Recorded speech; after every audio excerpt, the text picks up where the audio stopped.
Hi everybody, it's Phil Owens from the Wheatstone Corporation, and I'm here to talk to you today a little bit about extending your reach of your AoIP system beyond your studio complex. And by that I mean getting audio to and from remote locations that fall outside of your main studio building. Before I do that though, I want to do a quick overview of what your infrastructure in the building might look like. This first slide is a very simple setup with two control surfaces, two mix engine blades. Those are the blades that do the mixing and processing for our control surfaces, and a couple of I/O blades to get audio in and out of the system. And also one PC we have there that will be streaming audio onto the audio network. Now all this is connected to a gigabit Ethernet switch, in this case a Cisco 3560G, and that is where the actual routing takes place, the steering of multicast streams. In order to do this, the switches use the IGMP protocol, and that stands for Internet Group Management. That is what allows a standard off-the-shelf gigabit switch to do routing of multicast audio streams. In other words, sending a particular source to a particular destination. When someone is requesting a stream, the switch takes care of making sure that stream is sent to the correct port. And that all happens via IGMP. A step up from that simple two-surface system to a four-studio complex. In this case, we have four control surfaces, more of the associated I/O blades, and more gigabit switches. Notice we have one core switch in the middle still, but we have what we call edge switches that report to that central core switch. This does a couple of things. It reduces overall network traffic when a signal stays within a given studio, and it also allows a studio to operate as a standalone entity, so that if for any reason it becomes disconnected from the core switch, that control surface and its associated I/O blades will still function as a standalone functioning entity. So in other words, it's a way to keep a studio on the air if the rest of the system is having a bad day. Now, the key in a system like this is bandwidth management. The IGMP protocols allow us to prune streams that are no longer being requested from the network. This is very important because it reduces the overall network traffic by eliminating streams that nobody needs. And when you get into a system like this one, this is a very large system that we built at the Clear Channel facility in Seattle. When you get into a large system like this, bandwidth management is important. You need to be able to make sure that the network isn't congested with unnecessary streams. You need to make sure that the IGMP protocols are functioning correctly to send the streams only where they're needed. Notice that in this case we have a stack of switches at the core. This is a protocol that Cisco uses called Stackwise that allows multiple switches to be configured as one switch, all managed under one IP address, so that you distribute your various different edge switches across the multiple switches in the core stack. And this tends to give you a level of redundancy in an IP system so that you can be sure that one failure would never take down your entire network. You know, we do many things to eliminate a single point of failure, and this is one of them. So I talked a little bit about bandwidth. Here's an example for you. Here's a simple network. It has 18 PCs attached to it, and this is a Wireshark capture that we did on that network. And you can see that the peak traffic is about 144 packets per second. And over this 1 minute capture period, you have a total of 2,188 packets total. Now, here's that same network, but with 3 AoIP channels added to it. And you can see that the traffic flow is much, much greater. 25,000 packets per second, pretty much in a steady state. Over the 1 minute capture period, 1,581,000 packets are traversing the network. So the network traffic has increased by roughly 722 times. So you can see that an AoIP system is very dependent on correct bandwidth management. So that comes into play when we talk about extending the reach beyond the studio. I mean, we assume that in a correctly configured studio complex, such as the Clear Channel one here, that all your switches are configured correctly, all the IGMP protocols are in place, bandwidth management is happening, and the whole system works without congestion and is highly reliable. Now, you have to consider some of those things once you go outside the network. We still rely on multicast streams traveling through Cisco switches such as these two that are shown. Notice that the total number of streams that a given switch can handle is part of the advertised spec for that switch. The 3750G that we use quite a bit can actually handle 1,000 simultaneous streams. The 2960 that we use as edge switches can handle 255 streams simultaneously. Let me talk about three elements that have to do with AoIP. The first is transport. That just means getting audio from here to there. It has to do with the digitization of your audio packets and assembling them in correct packets to be sent over the network. It has to do with prioritization of those packets so that they arrive at the correct time to be reassembled into audio. It has to do with synchronization and clocking so that multicast streams from one device are correctly synchronized with the device that it's sending to. And it also has to do with buffering, and that is the size of the buffers involved with receiving these packets so that they can be reassembled into the correct order. The second part of AoIP involves discovery. Discovery is a protocol that's used, and various different manufacturers have different ways of doing it.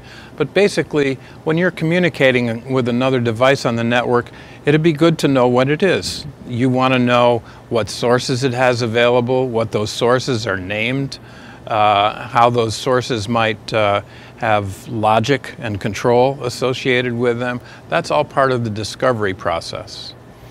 And the third element is, in fact, control, where an audio device may also have logic or control associated with it.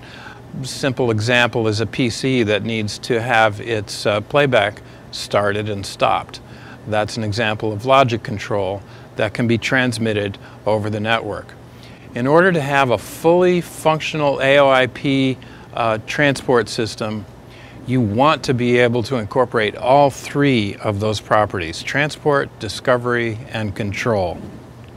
So that being said, we'll get into this overall block diagram here. Everything on the left is infrastructure that's in your building.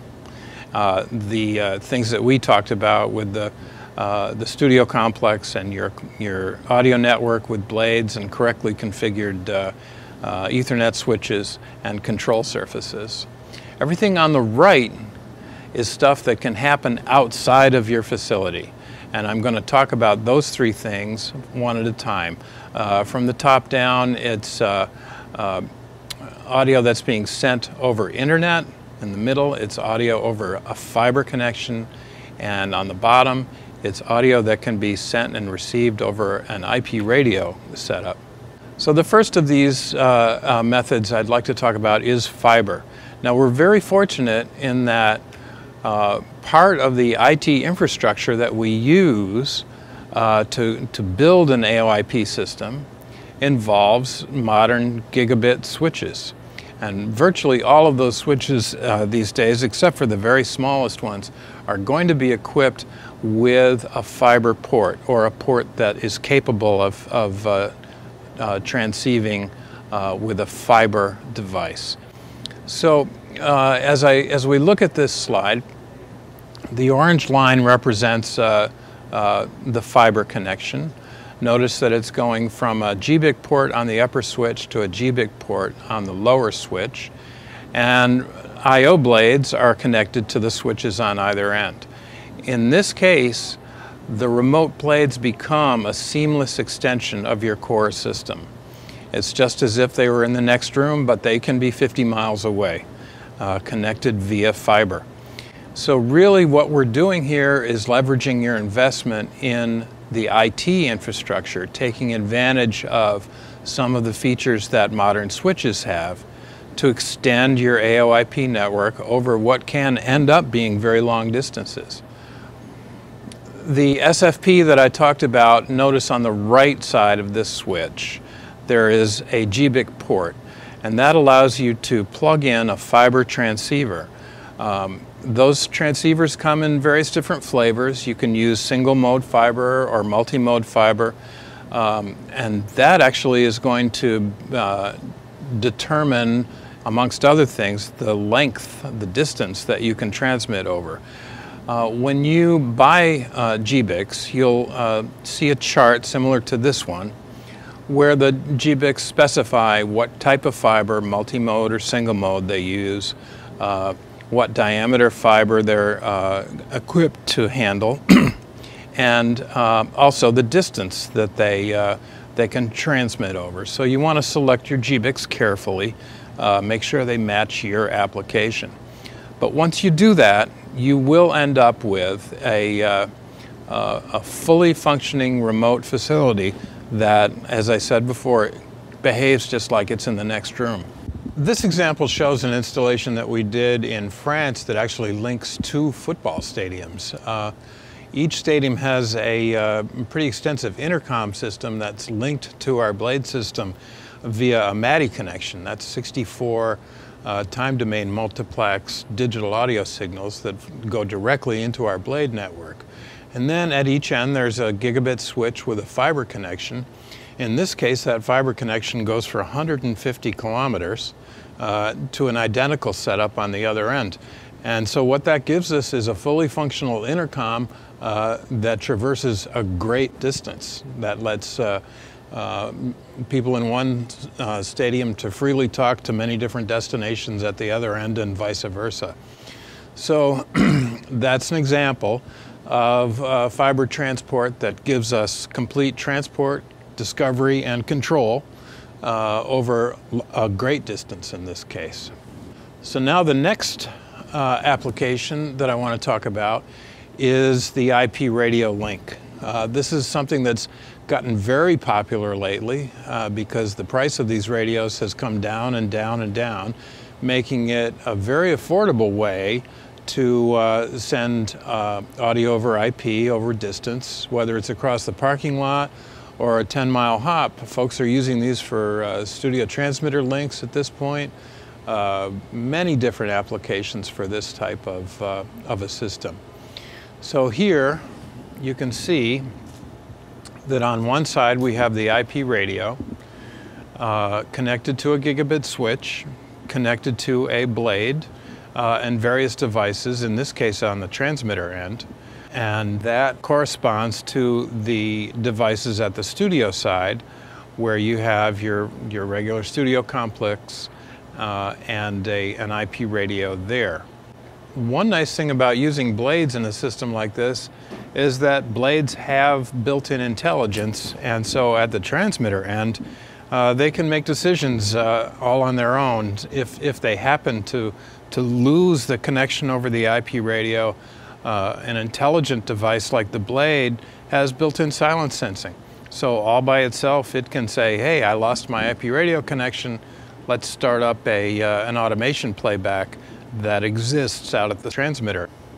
And because each blade has built-in logic, it has the ability to actually start that computer playback when it detects silence from the IP radio.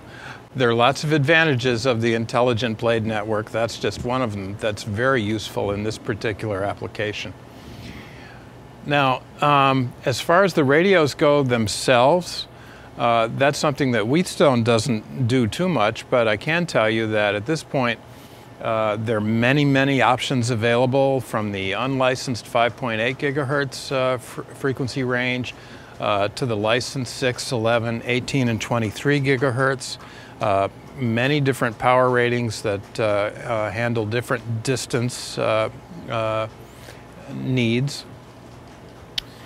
Each AoIP channel on that radio will consume about 5 megabits per second of bandwidth. So when you're thinking about buying a licensed system where you're actually paying for bandwidth, that's something you want to consider, how many channels you want to transmit from point A to point B. The radios also have to run in full duplex mode. That enables them to correctly send and receive the clocking information that goes between blades. That way, the blades that are on your remote end will be fully synchronized with the blades in your studio. I mentioned that you have a lot of options in the IP radio realm. We have folks using the little Ubiquiti rockets that are in the 5.8 gigahertz unlicensed band. Those sell for somewhere around $189 per end. So for $400 you can assemble a fully functional IP radio setup, perfect for getting across the parking lot or, you know, short hops. That on the other end of the spectrum, you can go up to the licensed radios for longer distance and the protection of having a licensed frequency. Those can run anywhere in the $8,000 to $10,000 range per end. We have worked pretty extensively now with a company called Double Radius, and I'd like to mention them now here because they can provide radios. They're dealers for a number of different types of radios, and they also can provide pre-engineered solutions for you. So if you have questions about distance, rain fade, getting through trees, you know, all the issues that pop up in an IP radio system, Double Radius is a great resource for you. You can Google them on the web and get a lot of information from those folks. The third topic that I wanted to address was the transport of audio over public internet. While it's not really possible to do that with uncompressed linear audio, codec manufacturers now are starting to come on board with built-in interfaces for AoIP devices. In this case, we're showing the Tie-Line Genie that has a built-in port specifically for WheatNet-IP. That allows you to send 6 channels of audio over public internet with high reliability. A gigabit switch and a blade on each end is what I'm showing here. The circuit card that goes in the Tie-Line is built by Wheatstone specifically for this purpose, and it provides a highly reliable method of transporting AoIP over public internet. Again, Tie-Line lets you choose from a number of algorithms to select the one that fits your audio content the best. Again, audio at each end remains in the AoIP format, so it can be easily streamed around your network. You don't have to break the audio out into analog or digital baseband audio feeds. So those 3 methods that we just talked about, fiber connections, IP radio connections, and codec over internet, provide you with easy to implement ways to extend your reach beyond your studio complex. I do want to mention one very brief thing at the end, and that is about the developing protocols for AoIP. The 3 protocols that I mentioned earlier, transport, discovery, and control, are what's required to have a fully functional interface between AoIP devices. To date, the standards that are being developed, such as the X192 standard, do not address all 3 of those categories. Wheatstone feels that all 3 components are necessary for a fully functional transport standard. So we'll stay tuned, and I hope you do too. Meanwhile, I hope that this information has been useful to you, showing you some of the methods that our clients are using in the field today. Please don't hesitate to get in touch with us here at Wheatstone, and thanks for your time.